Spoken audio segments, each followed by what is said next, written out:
Bonjour à tout le monde. Aujourd'hui, c'est le 6 septembre 2024. Une très belle journée de soleil, quasi été, sans être tout à fait l'été encore, parce que finalement, il fait aussi un peu frisquet.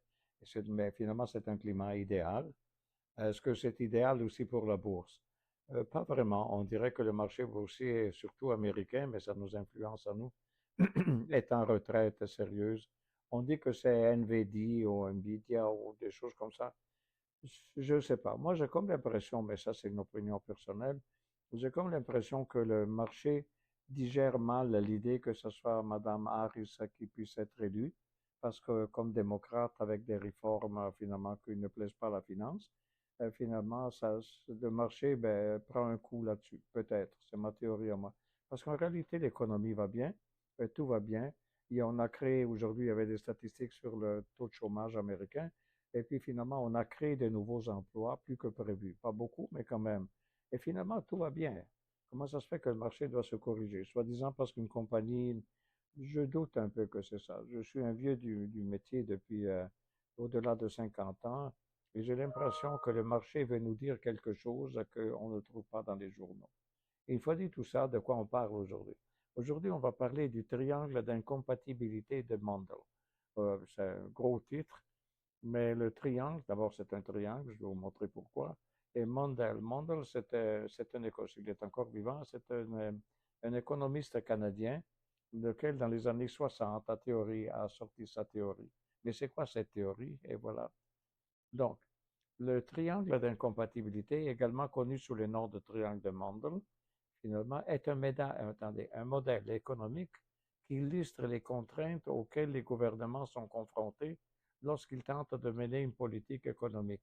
Une longue phrase, mais finalement pour dire qu'il y a des contraintes à vouloir faire changer les choses, changer le taux d'intérêt, je sais pas, enfin, je vais vous montrer tantôt. On ne peut pas faire ce qu'on veut là quand on veut améliorer l'économie. Et c'est ça qu'ils nous disent, il y a des contraintes dans la façon avec laquelle on peut améliorer finalement l'économie d'un pays. Naturellement, l'auteur, c'est ce monsieur Robert Mundell, et c'est vieux, cette théorie-là est vieille, de 1963, et c'est donc un monsieur, c'est un économiste canadien. Alors, regardez qu'est-ce que c'est le triangle d'incompatibilité. Le triangle d'incompatibilité de Mundell stipule qu'il est impossible pour un pays de maintenir simultanément trois objectifs communs en même temps, économiques. Donc, un taux de change fixe par rapport à une autre monnaie, ça va? Mais pensez à l'euro, par exemple, c'est une monnaie, c'est un taux de change fixe, finalement, ou si vous voulez, il n'y a plus de taux de change fixe, c'est une seule monnaie pour tout le monde. Ensuite, une liberté totale de circulation des capitaux, et ensuite une politique monétaire indépendante. Là-dedans, il y a trop de choses qui finissent pour se contredire entre elles. En d'autres termes, un pays ne peut choisir que deux de ces trois objectifs, et c'est ça le triangle d'incompatibilité. Notez, un taux de change fixe, une liberté totale de circulation des capitaux, une politique monétaire indépendante. Là-dedans, il y a quelque chose qui ne marche pas et qu'on ne peut pas mettre en pratique. Donc, ceux qui font l'économie d'un pays, ben, ils ne peuvent pas, ils ne sont pas si libres de faire ce qu'ils veulent, finalement, au bout de la ligne. Regardez le triangle ici. Qu'est-ce que c'est le triangle d'incompatibilité? Donc, vous avez un triangle, mais c'est simplement pour illustrer parce qu'il s'appelle triangle. Donc, le sommet du triangle, c'est un régime de change fixe. Ensuite, le coin en bas à droite, c'est la mobilité parfaite des capitaux. Et à gauche, c'est en bas, c'est indépendance de la politique monétaire.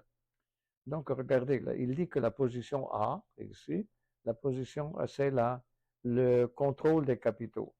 La position B, c'est l'union monétaire. Et la position C, c'est l'échange flottant. Même dit ça, c'est mystérieux. Pour voir en détail, regardez la page suivante. Donc, ça veut dire quoi le taux de change fixe? Donc, il offre une stabilité en échange commerciaux et aux investissements. Mais il limite la capacité d'un pays à ajuster sa politique économique en réponse aux chocs internes et externes. Notez bien donc un taux de change fixe entre les pays. La liberté de circulation de capitaux, ça contredit à peu près le taux de change fixe. Parce que c'est la libre circulation des capitaux permet une allocation plus efficace des ressources à l'échelle mondiale, mais peut rendre un pays vulnérable au mouvement de capitaux spéculatifs. c'est ce que nous vivons essentiellement, par exemple, nous en Amérique du Nord. Trois, finalement, la troisième implication du triangle, c'est la politique monétaire indépendante. C'est-à-dire une politique monétaire indépendante, donc la Banque centrale qui fait ce qu'elle pense mieux faire, permet à une banque centrale de contrôler l'inflation et de stabiliser l'économie. C'est ça qu'ils ont fait en augmentant les taux d'intérêt. Mais peut entrer en conflit avec les autres objectifs si le taux de change est fixe et les capitaux sont libres de circuler. On comprend qu'il y a des contradictions là-dedans, c'est normal. En politique, il faudra que ceux qui font la politique et ceux qui font l'économie doivent choisir parmi les trois c'est quoi la priorité et en laisser tomber un, parce qu'il va contredire les deux autres. Donc, les exemples concrets de ça, c'est par exemple ici, il nomme la crise asiatique des années 1990. Euh, Peut-être vous êtes trop jeune pour vous souvenir finalement de qu'est-ce que c'est la 1990, mais c'était une grosse affaire. À un certain moment, les pays asiatiques touchés par la crise tentaient de maintenir un taux de change fixe et une liberté de circulation des capitaux, ce qui les a rendus vulnérables aux attaques spéculatives. C'est-à-dire, ils voulaient un taux de change fixe, mais en même temps, ils voulaient que les capitaux soient libres de circuler entre un pays et l'autre. Ça n'a pas de sens. Donc, ça crée tout un problème. Ensuite, la zone euro, c'est un exemple. La zone euro, c'est que les pays de la zone euro ont renoncé à leur politique monétaire indépendante au profit d'une politique monétaire unique fixée par la Banque centrale européenne. Oui, c'est vrai. Mais là aussi, c'est pas si sûr que ça.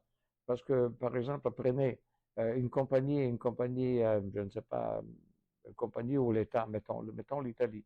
L'Italie, à un certain moment, fait des émissions d'obligations souveraines avec un certain taux d'intérêt.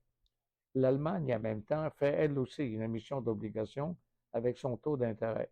Mais le taux d'intérêt allemand est plus petit que le taux d'intérêt finalement italien parce qu'on n'a plus de confiance, on aime plus l'Allemagne comme sécurité que l'Italie.